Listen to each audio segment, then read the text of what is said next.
नमस्कार, मैं हूँ यमलेश वंजारी और आप देख रहे हैं बालाघाट न्यूज़। खबरों की शुरुआत करते हैं जिले की अहम और महत्वपूर्ण खबर से, जो कि गुलमोहर फाउंडेशन की ओर से लॉकडाउन के बीच चलाए जा रहे सामाजिक दायित्व के अभियान से है।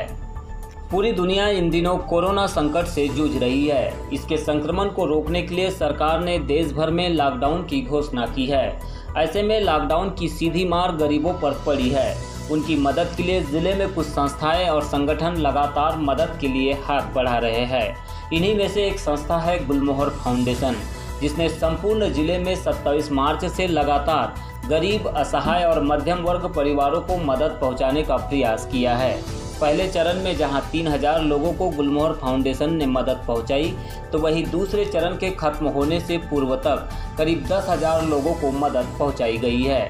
आपको बता दें कि गुलमोहर फाउंडेशन के प्रमुख अनुराग चतुर्मोहता और उनकी टीम की ओर से जिले के 91 ग्राम पंचायतों में यह मदद पहुंचाने का कार्य किया गया है। उनकी ओर से 3 मई तक लगातार इस कार्य को किए जाने का ध्येय एवं लक्ष्य रखा गया है। अनुराग चतुर्मोहता बताते हैं कि उनके फाउंडेशन ने इस लॉकडाउन में एक सामाजिक दायित्व का निर्वहन करते हुए हर गरीब को मदद पहुँचाने का प्रयास किया है और निरंतर यह प्रयास जारी है। अब तक उनकी ओर से करीब 10-10 किलो के पैकेट में चावल, दाल, आटा और शक्कर के साथ अन्य सामग्री के तौर पर करीब 40 टन के आसपास सामग्री का वितरण किया गया है। साथ ही 1 टन के करीब सब्जी का वितरण भी प्रतिदिन किया जा रहा है। अनुराग चतुर्मोहता ने लोगों से इस लॉकडाउन को लेकर विनम्र अपील करते हुए कहा है कि इस संकट की घड़ी में उद्योगपति और अमीर परिवार गरीबों की मदद के लिए आगे आए और इस मुसीबत के समय में गरीबों के प्रति अपनी मानवीय दृष्टिकोण का परिचय दे, ताकि कोई भी भूखा न रहे और कोरोना का एकजुट होकर मुकाबला कर सके। सबसे पहले तो जो ये महामारी है, एक वैश्विक महामारी के रूप में जो कोरोना आया है और लगातार जिस तरीके से देश के हालात बने हुए हैं, हमारे प्रदेश में सरकार अस्थिरता के साथ साथ में जिस तरीके के सर्कमस्टेंसेस बने, उसमें ये है कि आज के हालात में हमको सभी सामाजिक संस्थाओं को और जो लोगों को ये लगता है जो जिंदा कौम के लोग हैं, उनको इस तरीके के सहयोग के लिए आना अति आवश्यक हो गया था। इसी तारतम्य में 22 तारीख से लॉकडाउन शुरू हुआ और हमारे द्वारा 27 मार्च से निरंतर पहले 14 अप्रैल प्रथम लक्ष्य हमारा 3000 परिवारों को, ऐसे सूक्ष्म असहाय परिवारों को, सूक्ष्म मध्यम वर्गीय परिवारों को अनाज पहुंचाने का लक्ष्य रखा गया था। फिर उसके बाद लॉकडाउन आगे बढ़ा तो आज लगभग 3 मई तक का हमारा लक्ष्य है, जिसमें हमारे द्वारा बालाघाट और लालबर्रा से जुड़े हुए जितने भी इंटीरियर से लेके शहर, गांव और ग्रामीण क्षेत्रों के अति सूक्ष्म गरीबी रेखा के लोग हैं, उन तक अनाज पहुंचाने का निरंतर कार्य हमारे द्वारा, हमारी टीम के द्वारा किया जा रहा है। लगभग अभी तक हमारे द्वारा 10,000 से अधिक पैकेटों का वितरण किया जा चुका है। उस पैकेट में चावल है, दाल है, शक्कर है, तेल है, इसके अलावा आटा है, सैनिटाइजर है, साबुन है, बिस्किट है और इसके अलावा हम रोज की 2 किलो फ्रेश सब्जी और 1 किलो सलाद के रूप में ककड़ी, साथ में नमक और मिर्ची, ऐसे करके लगभग 9 से 9.5 किलो का हमारा एक पैकेट बन रहा है, जिसको हम पूरी तरीके से कोशिश कर रहे हैं कि उस हितग्राही तक पहुंच सके जिसको इसकी अति आवश्यकता है। लगभग अभी कितनी पंचायतों में आपने सेवा ले चुकी हैं? 91 पंचायतें हैं हमारे यहाँ पर बालाघाट और लालबर्रा में और साथ ही साथ 33 वार्ड हैं। ऐसे करके 124 यूनिट में लगभग ऐसी कोई जगह शेष नहीं है जहाँ हमारे द्वारा अनाज वितरण नहीं किया गया है।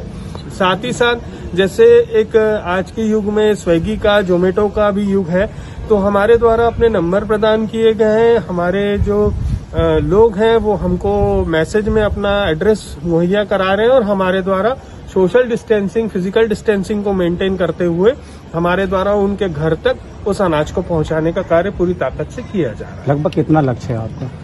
लक्ष्य तो कुछ नहीं है, लक्ष्य ऐसा है, ईश्वर दे रहा है, जब तक ताकतें करेंगे और जब तक भी लॉकडाउन है, 3 मई तक का अभी लॉकडाउन है, 3 मई तक हम पूरी कोशिश करेंगे कि लगातार ये क्रम में अनाज का वितरण होता रहे।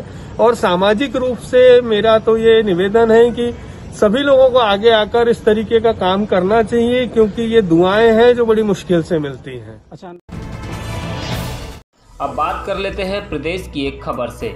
तो लॉकडाउन फेज 2 के खत्म होने में 6 दिन का समय शेष बचा है। इसके बाद प्रदेश में क्या होगा, इसके लिए मुख्यमंत्री शिवराज सिंह चौहान ने अधिकारियों को केंद्र सरकार की गाइडलाइन के मुताबिक 3 लेयर रोडमैप बनाने के निर्देश दिए हैं। रेड, ऑरेंज और ग्रीन जोन में आने वाले जिलों के लिए अलग अलग व्यवस्थाएं की जा सकती है। यदि प्रदेश में लॉकडाउन का तीसरा फेज सरकार लागू करती है तो इसका स्वरूप कुछ बदला हुआ होगा।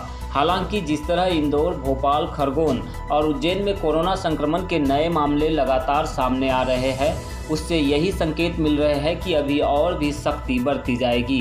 प्रदेश में आज की तारीख में संक्रमित मरीजों की बात करें तो इसकी संख्या 2342 हो चुकी है। वहीं स्वास्थ्य विभाग द्वारा 27 अप्रैल को जारी बुलेटिन में अभी यह संख्या 2165 है। सरकार के द्वारा सार्वजनिक स्थानों पर थूकते पाए जाने पर 1000 का जुर्माना अनिवार्य किया गया है। राज्य सरकार ने इस संबंध में सोमवार को आदेश भी जारी किए। इसके लिए नगरीय निकायों के आयुक्त, मुख्य नगरपालिका अधिकारियों को अधिकृत किया गया है। इससे पहले सरकार ने लोगों को मास्क पहनना अनिवार्य किया था। भरवेली थाना क्षेत्र अंतर्गत जरेरा में महुआ चुनने गए एक व्यक्ति पर मादा भालू ने हमला कर दिया। इस हमले में दशरथ यादव बुरी तरह घायल हो गए, जिन्हें उपचार के लिए जिला अस्पताल बालाघाट में भर्ती किया गया। बताया गया कि घायल दशरथ यादव अपनी पत्नी के साथ पास के ही जंगल में महुआ चुनने जा रहे थे। इसी दौरान एक मादा भालू अपने 2 बच्चों के साथ अचानक सामने आ गई और हमला कर दिया। इससे पहले कि दशरथ अपना बचाव कर पाते, भालू ने उन्हें काट दिया और अपने बच्चों के साथ जंगल की ओर भाग गई। घटना के बाद पत्नी ने गांव में मोबाइल के माध्यम से सूचना दी, जिस पर ग्रामीण जनों ने मौके पर पहुंचकर दशरथ को घायलावस्था में घर पहुंचाया और फिर उसे जिला अस्पताल लाया गया, जहां उसका उपचार चल रहा है। लॉकडाउन फेज 2 को अब कुछ ही दिन का समय बचा है। ऐसे में लोगों को एक बार फिर लॉकडाउन खुलने या नहीं खुलने की स्थिति को जानने की उत्सुकता बढ़ गई है। लोगों की जुबान पर अब हर जगह इसी बात की चर्चा हो रही है। वहीं दूसरी ओर पुलिस और प्रशासन के द्वारा लगातार लॉकडाउन के नियमों का पालन कराने के लिए निरंतर गश्त और पेट्रोलिंग भी की जा रही है। आज प्रशासनिक अधिकारियों के द्वारा पेट्रोलिंग के दौरान बस स्टैंड के पास आयोजित रसोई घर में बनने वाले भोजन की स्थिति का जायजा लिया गया। इसके साथ ही नगर के विभिन्न इलाकों में पेट्रोलिंग कर लॉकडाउन की स्थिति का भी निरीक्षण किया गया। पुलिस जवानों ने पेट्रोलिंग के दौरान अनावश्यक तौर पर घूमने वालों को उठक बैठक लगवाया और उन्हें बिना किसी कार्य के घर से बाहर नहीं निकलने की चेतावनी दी। इसके अलावा कुछ स्थानों पर पुलिस के द्वारा फालतू घूमने वालों के वाहन भी जब्त किए गए। इस मौके पर तहसीलदार रामबाबू देवांगन, अजाक्स एसपी रश्मि डॉबर सहित पुलिस अधिकारी व कर्मचारी मौजूद रहे।